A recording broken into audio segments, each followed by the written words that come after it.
Siamo in viaggio verso Trento. La nostra meta è Madonna di Campiglio, una località prevalentemente sciistica a nord-ovest del capoluogo. È appena all'inizio di settembre e di certo non è la neve ad averci portato da queste parti. No, piuttosto approfitteremo del clima ancora mite per attraversare questi magnifici paesaggi di montagna a bordo delle nostre biciclette in noleggio. Ma prima la cosa più importante, andiamo a prendere le bici. Stiamo andando a recuperare le bici che abbiamo noleggiato online. Noi abbiamo pagato 102 per una settimana.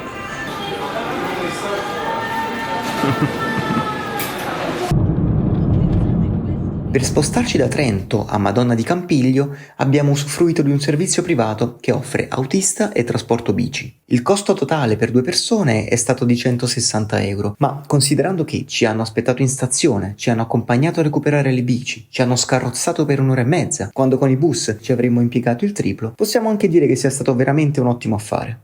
La nostra avventura lungo la via di San Vili inizia domani.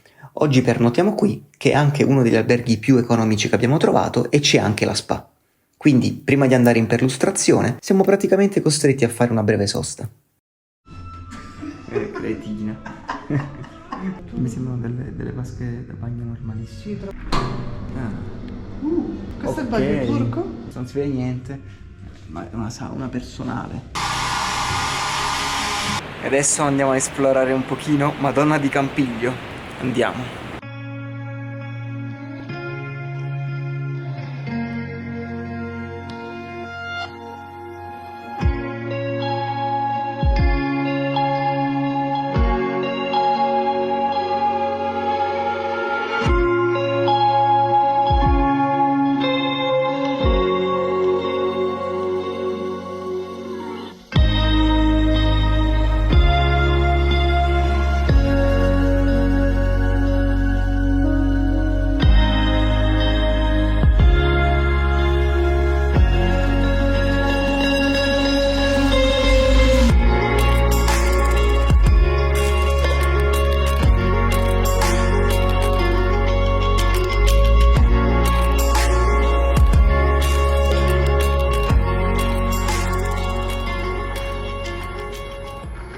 Il nostro garage.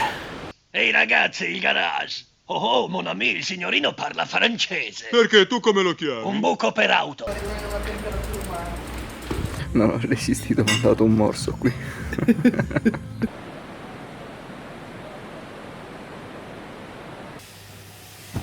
Pantaloncino con fondello, cremina antisfregamento. Va, sembra quasi che abbia idea di che cosa sto facendo.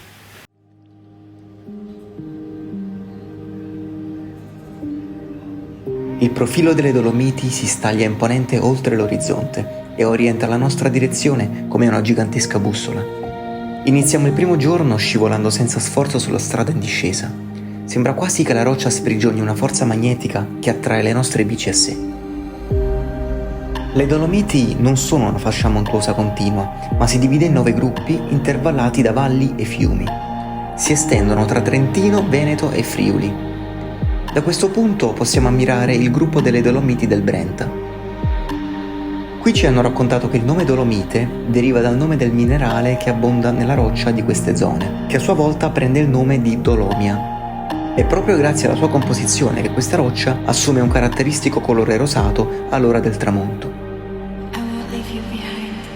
Ammetto che credevo fosse un'esclusiva italiana, ma ora so che le Dolomiti sono sparse qua e là in giro per il mondo. Tra le più famose ci sono gli Appalachi, nella zona orientale dell'America del Nord. Ma con un pizzico di sano orgoglio patriottico ci tengo anche a specificare che le Dolomiti italiane sono le uniche ad essere riconosciute come patrimonio dell'UNESCO.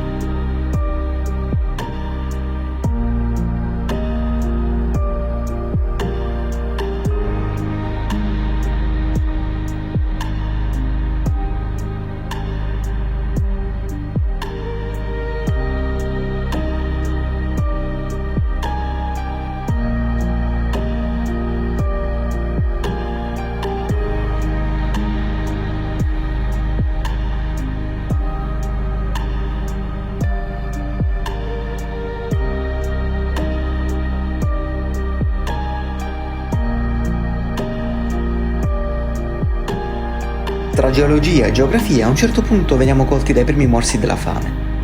Non c'è nemmeno bisogno di cercare. Arrivati a Stenico, la prima cosa che vediamo è un'osteria chiamata L'Osteria. Ci piace, è una dichiarazione chiara del suo scopo e noi non vogliamo essere da meno.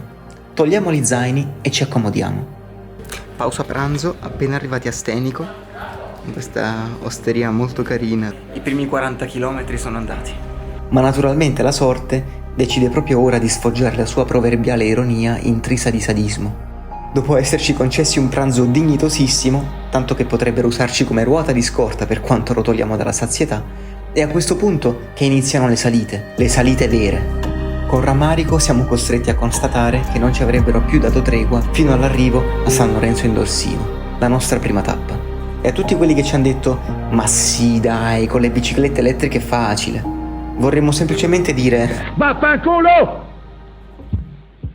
Com'è che dici?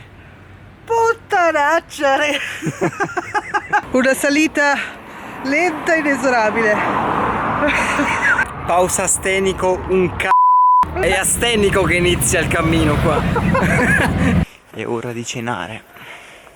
È ora di conquistarsi la cena.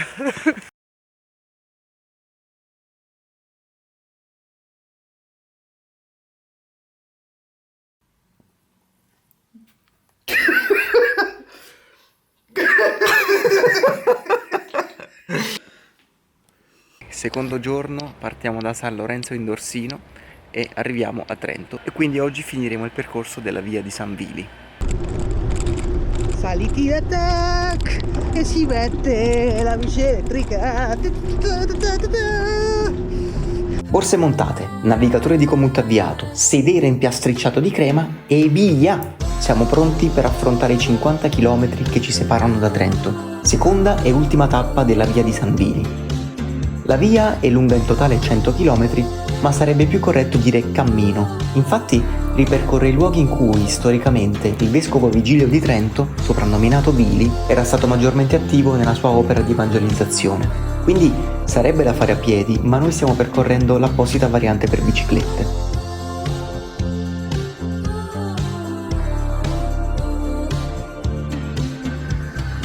Molti dei tratti asfaltati sono quelli della vecchia strada provinciale ormai dismessa.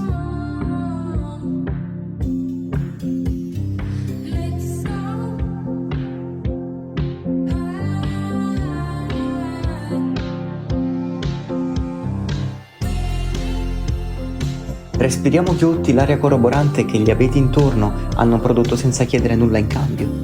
E in un raro senso di armonia con l'universo giungiamo al lago di Lamar. Sono appena le 12, ma è troppo presto per far sosta. Meglio fare ancora 15 km.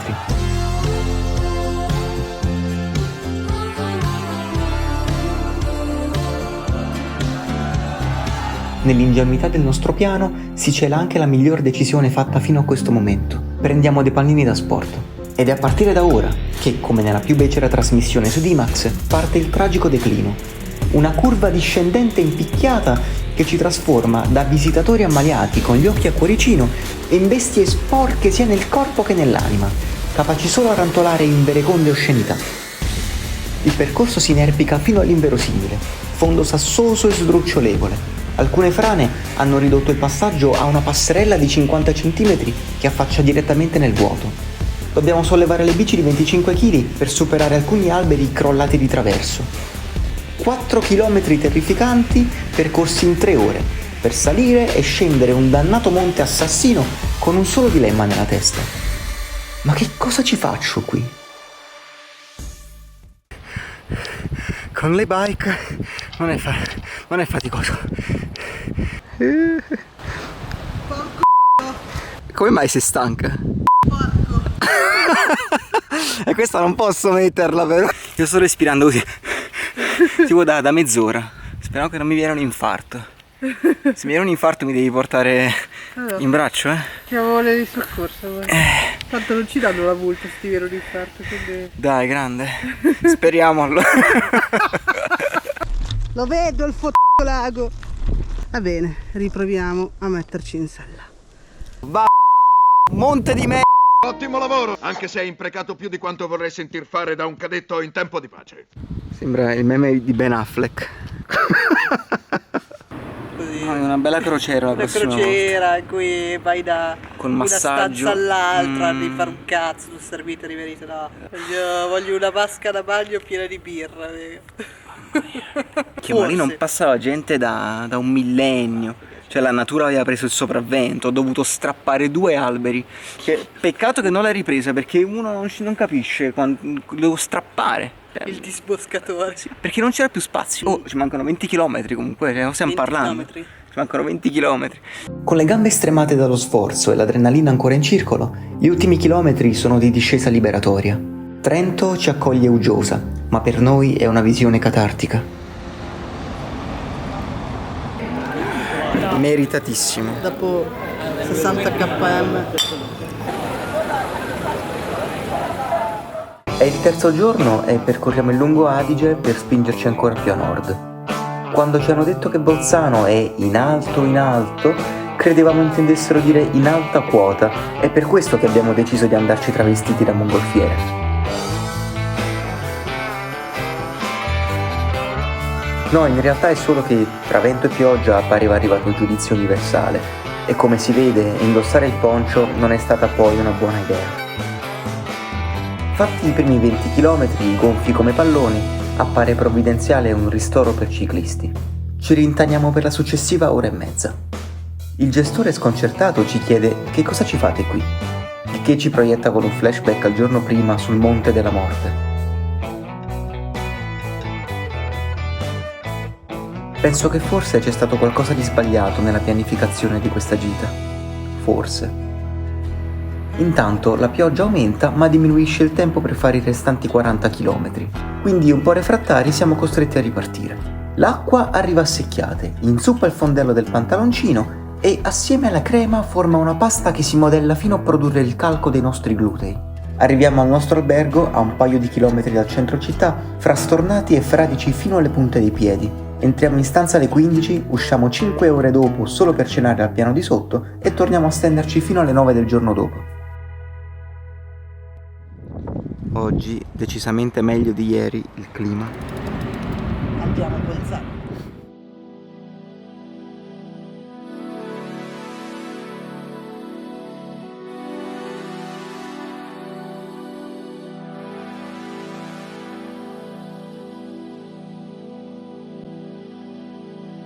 Arrivati nel centro storico di Bolzano, vediamo il Duomo che ricorda subito molto lo stile architettonico della cattedrale di Santo Stefano a Vienna.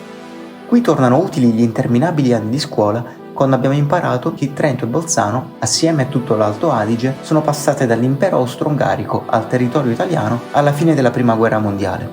Qualcuno chiama gli abitanti altoatesini, qualcun altro sudtirolesi, noi nel dubbio preferiamo non chiamarli affatto.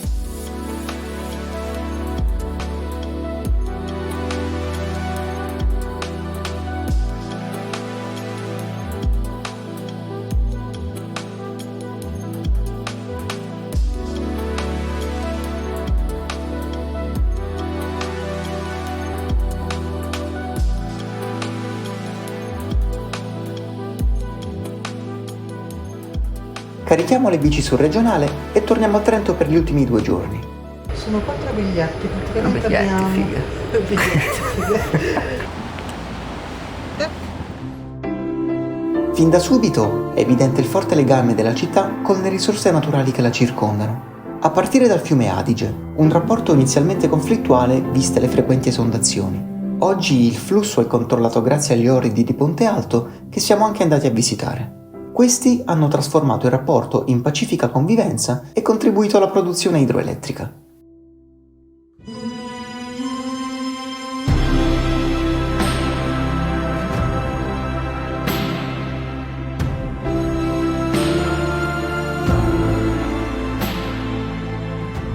Il centro storico può strappare un sorriso anche a chi, di cattivo umore, cammina a sguardo basso, perché da questa prospettiva potrà sorprendersi dei fossili di ammonite perfettamente visibili nelle lastre della pavimentazione, testimoni silenziosi di un mare che bagnava la regione milioni di anni fa.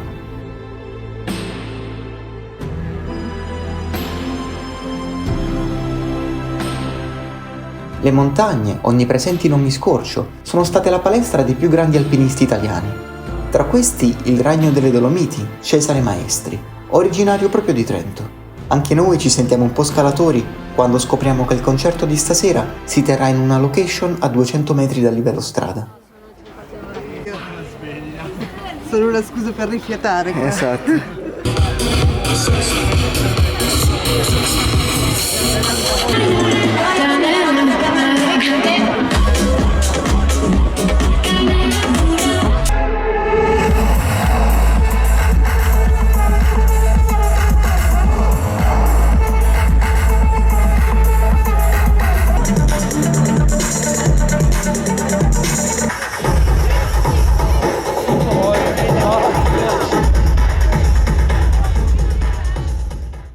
È ora di fare le borse per tornare a casa.